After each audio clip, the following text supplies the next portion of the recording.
Wait till in. I'll get an ambulance. Hey, white boy. What's the matter with you? You drunk? No. No, please. A hospital. Please. I need a hospital. A hospital. What's this? Stupid boy. Why you put needles in your arm?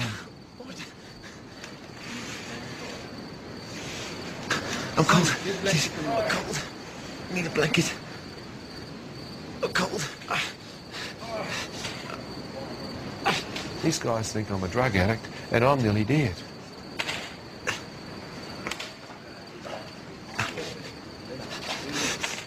Stupid boy. Stupid boy. A cold. So cold. Help.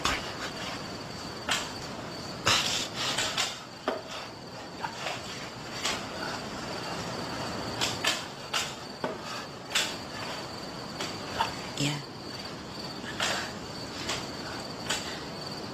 Dad, here's a...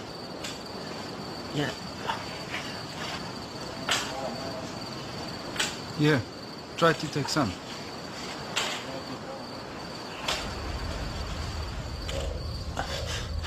Please take me in your car. Please take me in your car.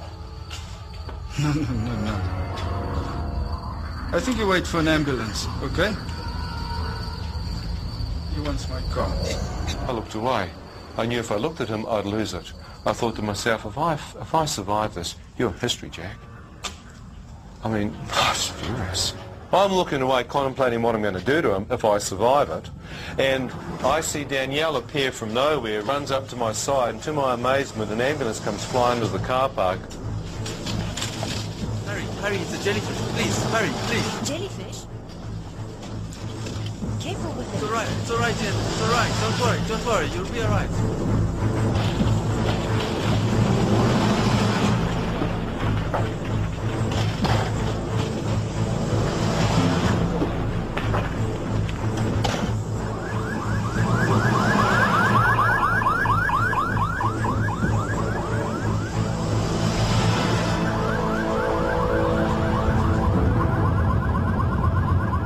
As we race towards the hospital, I start to see on the inside of the ambulance what appears to be a small boy with white hair.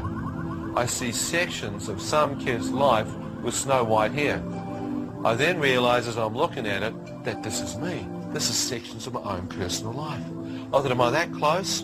With my mind, I did a mental check, you know what I mean? Of my own vital signs. My mind told me I am very close to death. As I'm lying there, I think, well, I could be that close to death. I may not make it. Well, I'm lying there having no idea what to do next, and I see appear before me a clear vision of my mother. She looked straight up into my eyes. She said these words. She said, Ian, no matter what you've done in your life, son, no matter how far from God you may be, if you'll but call out to God from your heart, God will hear you, and God will forgive you, son. I thought, well, if there is a God, which one? I'd seen thousands. I'd travelled through Kandy, Sri Lanka, been through Borobudur. I'd been to so many different places. And I'm lying there, I thought, okay, God, if you're real, show yourself. I used to say, well, unless I see God, I won't believe. Well, I lay there, I'm going, show yourself, and I'll pray. No face appeared. My mother kept saying, pray from your heart. God, if you're real, if this is real, help me to pray. Help me to pray the only prayer I've ever learned. Help me to remember the Lord's Prayer.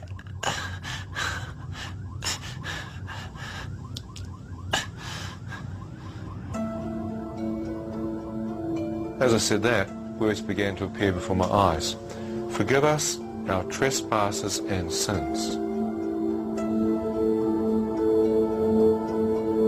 I thought, how on earth could God forgive me? I mean, it's too late. I've done too many things wrong.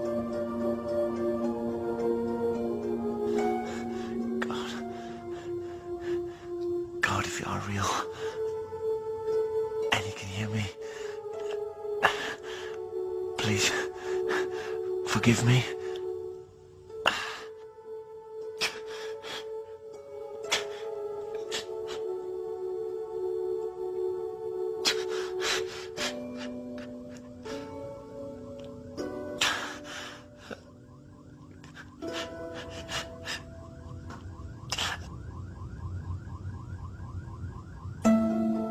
More words appeared. Forgive those who have trespassed and sinned against you. I thought that means forgive other people. I can do that. I'm not a vindictive person by nature. God, I can forgive anyone. No matter what people have done to me, I forgive those that have sinned against me. As I said that, the face of the Indian taxi driver appeared in front of me. I thought, what on earth is this man doing here? The boy said, will you forgive this man for pushing you out of his taxi tonight and leaving you for dead on the side of the road?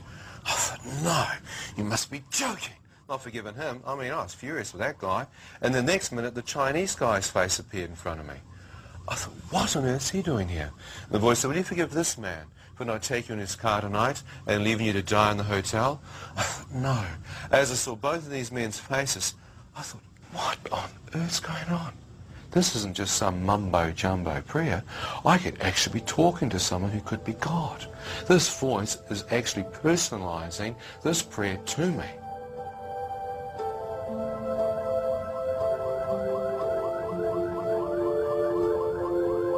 God, if you can forgive me for my sins, I'll forgive those men for what they did to me. Their faces instantly disappeared. The next words came, thy will be done on earth as it is in heaven. I thought, thy will? I've led my own will. So I said, God, I need to know your will, but if you can help me through this, I'll seek it out. I'll find it and I'll follow you. I'll honour you all the days of my life.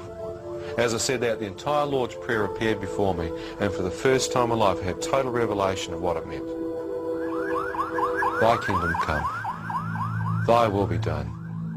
And as I lay there, I felt an amazing peace settle upon me. I knew somehow, deep in my heart, that prayer had changed from something that I did like repetitious stand up, sit down and kneel type thing through the liturgy. It had changed dramatically, and that I actually prayed for my inner man.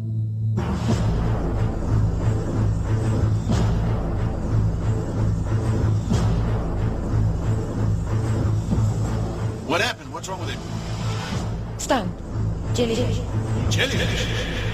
Sir, can you hear me? Or do you get the antitoxins ready? Sir, can you hear me? Get the antitoxins ready.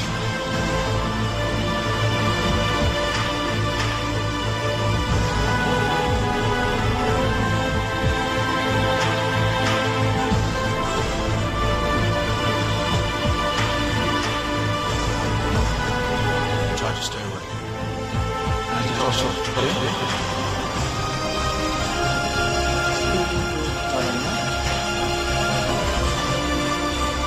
Doctor, I can't find a vein. Slap his hand. Come on, take it like this. Slap his hand.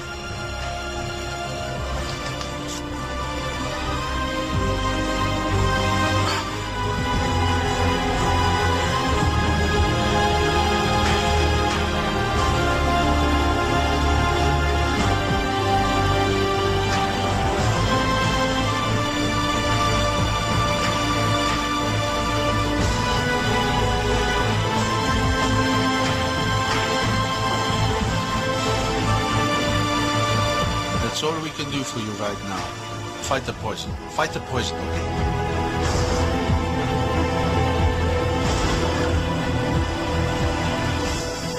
And I could feel myself going. It was really scary. You could hear everything.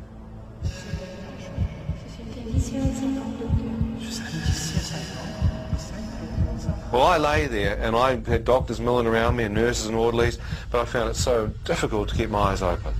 I just couldn't seem to keep my eyes open. I remember shutting them and sighing a sigh of relief and thought I'll have a break for a few moments and then I'll try again.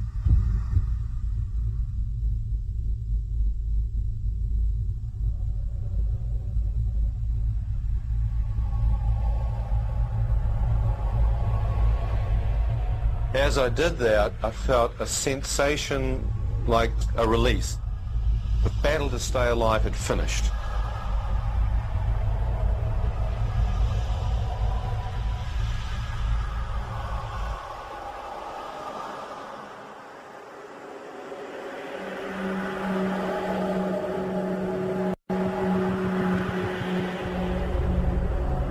I suddenly found myself in a standing upright position, wide awake. I knew I was awake.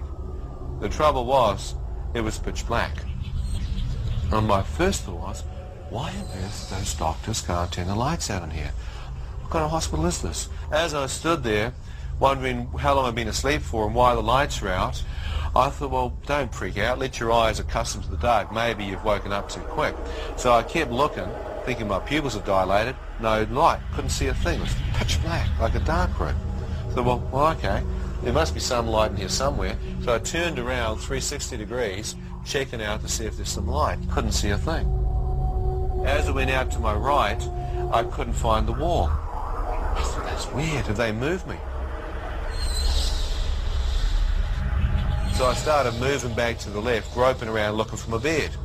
Couldn't find it. I thought, great, you idiot, now you've lost your bed. How on earth did you do that? So as I'm groping around physically trying to find my bed, the next thought that comes into my mind is that it's so dark in here, you can't seem to see your hand in front of your face. So I brought my hand up to where my face should be, and it seemed to pass straight through, as if there was no physical form there. I thought, that's impossible. You can't miss your head. I went for my physical body, absolutely nothing. I thought, what the heck's going on? It's like I'm out of my physical form. It's like I'm transparent, yet I have the sensation of being a total human being standing there. Ian, who I am, appears to be standing here. What's happened? And as I stood there, I began to sense something out to my right looking at me. In front of me, I felt like invisible eyes or something or someone checking me out. The darkness had an evil presence, cold, encroaching evil, pervading the atmosphere.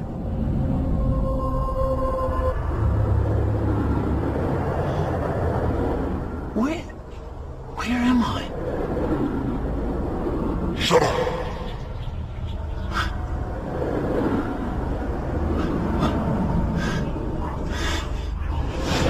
You deserve to be here. What? Deserve to be where? Hell. Now shut up.